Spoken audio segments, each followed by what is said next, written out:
Guys, struggling to get rid of the belly fat or maybe even the man tits? Let me guess, you tried going to the gym, eating clean and maybe even tracking your calories, but you just can't seem to shift the weight. Well, I'm here to tell you that it's not the method that's the problem, it's you. And before you go blaming bad genetics, slow metabolism or anything like that, there's probably just a few things you're not aware of that are holding you back from making any progress. So make sure to stick around to the end of the video because I'll be breaking down exactly what it is that you may be doing wrong and how to fix it. So starting off, we've got clean eating doesn't equal a deficit, because you can be eating all the clean foods you want, but you can still overeat on those clean foods. So technically speaking, you could lose weight eating just donuts as long as you're using a calorie deficit. However, I wouldn't recommend that because you'd get to the end of that diet, feel like shit and look like shit, but you would lose weight.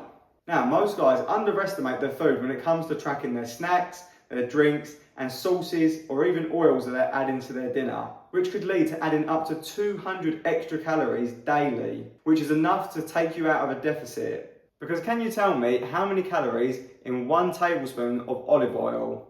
Have a guess.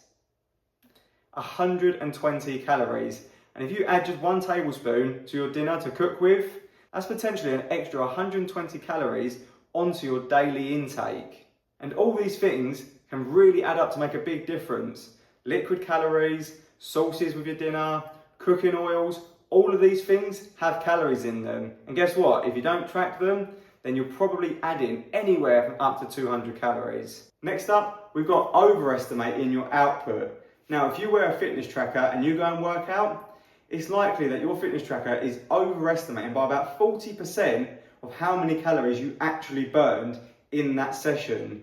So just because you went and done a run or you went to the gym and you burned 200 calories, this doesn't mean you get to go eat another 100 calories, because it's likely that you didn't actually burn that many calories. When you worked out your maintenance calories, if done correctly, you took into account your activity level anyways.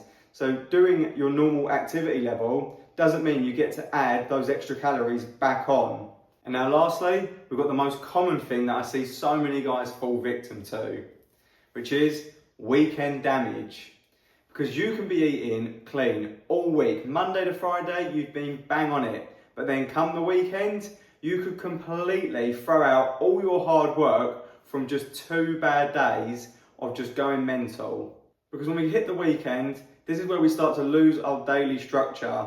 Because during the week, we're occupied by going to work, going to the gym, doing our normal daily routine. So we're occupied, we're not eating as much, we're moving more. But when it comes to the weekend, usually our activity level decreases and our food intake increases. This can be from going out and having takeaways, drinking, partying, whatever it is. All of these things can add a lot of extra calories, completely taking you out of your calorie deficit. Now, to fix all of this, starting off, we've got awareness.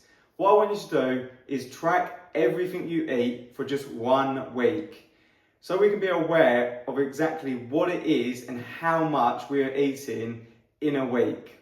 And you'll be shocked to see how many calories are in the cooking oils that we're using, liquid calories that we're drinking, and sauces that we're adding to our dinners. And then during that week, I want you to focus on accuracy.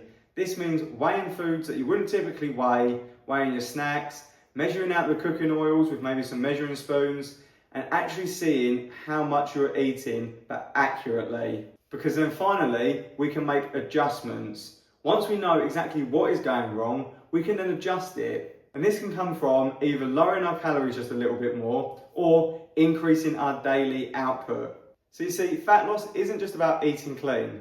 It's about being aware of the foods that we're eating each day and eating the foods that we actually enjoy and that we can stick to long term and as long as we're in a calorie deficit. So if you've been frustrated not losing fat, just remember, it's not your metabolism and it's not your genetics. You just weren't in a true calorie deficit. But now you know the fix. And if this video helped, then I highly recommend you go watch my last video where I show you my exact 3-step system to drop fat, build muscle and rebuild confidence, which ties in perfectly with this video here.